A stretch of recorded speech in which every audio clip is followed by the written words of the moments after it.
থানা প্রান্ত থেকে বল করবেন বাংলাদেশ দলের একজন কাটার মাস্টার মোস্তাফিজুর রহমান। তার বিরুদ্ধে মোকাবেলা করবেন সুরেশ রানা। মোস্তাফিজ দৌড় শুরু করলেন, সামনে আম্পার আলিমদেরকে অতিক্রম করলেন, বল করলেন বোল্ডহীন, বোল্ড হয়ে গেলেন সুরেশ রানা। মোস্তাফিজুর এই সোলার কাটারে এই বলে সরাসরি বোল্ড হয়ে আস্তে আস্তে মাথা নিচু করে পেভিলিয়নের দিকে কিন্তু ফিরে যাচ্ছেন।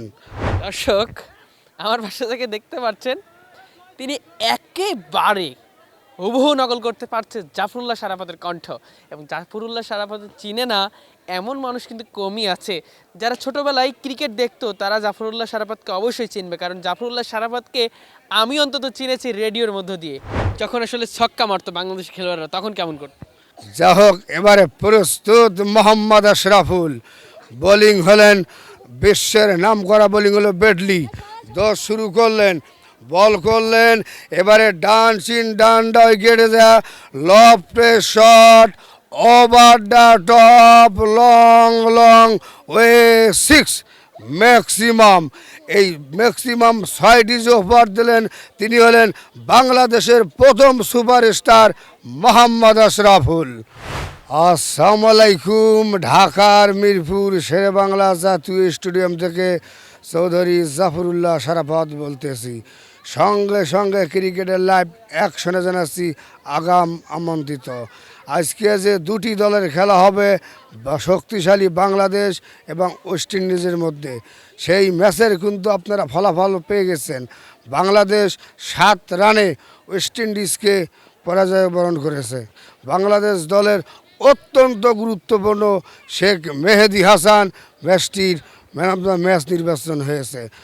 বাংলাদেশকে এই স্বাধীন দেশের উপলক্ষে বাংলাদেশকে জানাচ্ছি অভিনন্দন, ধন্যবাদ, মোবারকবাদ।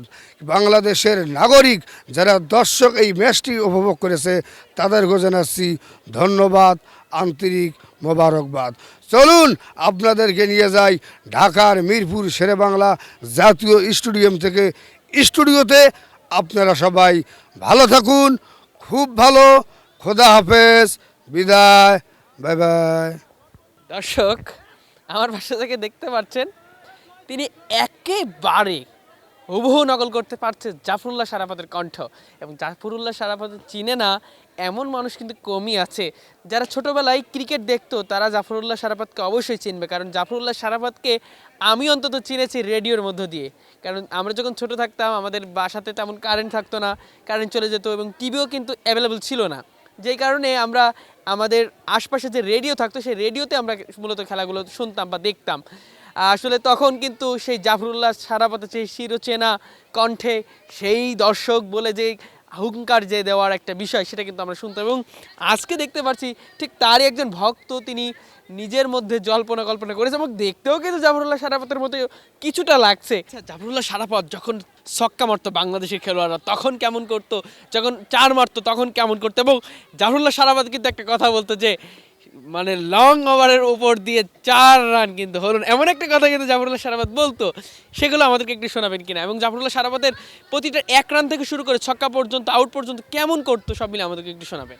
মানে সারাপত ভাইয়ের তো কোনো তুলনাই নাই। উনি যখন আসতো কমেন্টিতে, যে রেডিওর মধ্যে সাউন্ড ছিল না সে রেডিওর মধ্যে কিন্তু সাউন্ড হতো। সারাপত ভাই এমন একটা মানে মানুষ, কি আর বলবো, আল্লাহ পাক তাকে মনে করেন একটা মানে শক্তি দিয়েছে ওরকম কথা বলার জন্য। এটা আমরা মনে করি এটা আমাদের জন্য একটা খুব গর্ব। যা হোক, এবারে থানা প্রান্ত থেকে বল করবেন বাংলাদেশ দলের একজন কাটার মাস্টার মোস্তাফিজুর রহমান। তার বিরুদ্ধে মোকাবেলা করবেন সুরেশ রানা।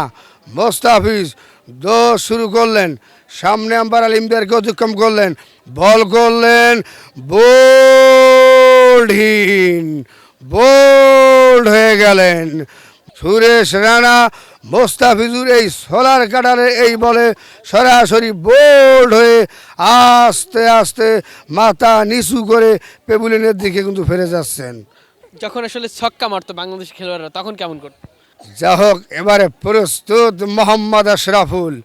বোলিং হলেন বিশ্বের নাম করা বোলিং হলো বেডলি। দশ শুরু করলেন, বল করলেন, এবারে ডান চিন ডান্ডায় গেড়ে দেয়া, লফটে shot, over the top, long long way 6 maximum. এই ম্যাক্সিমাম 6টি যে ওভার দিলেন, তিনি হলেন বাংলাদেশের প্রথম সুপারস্টার মোহাম্মদ আশরাফুল।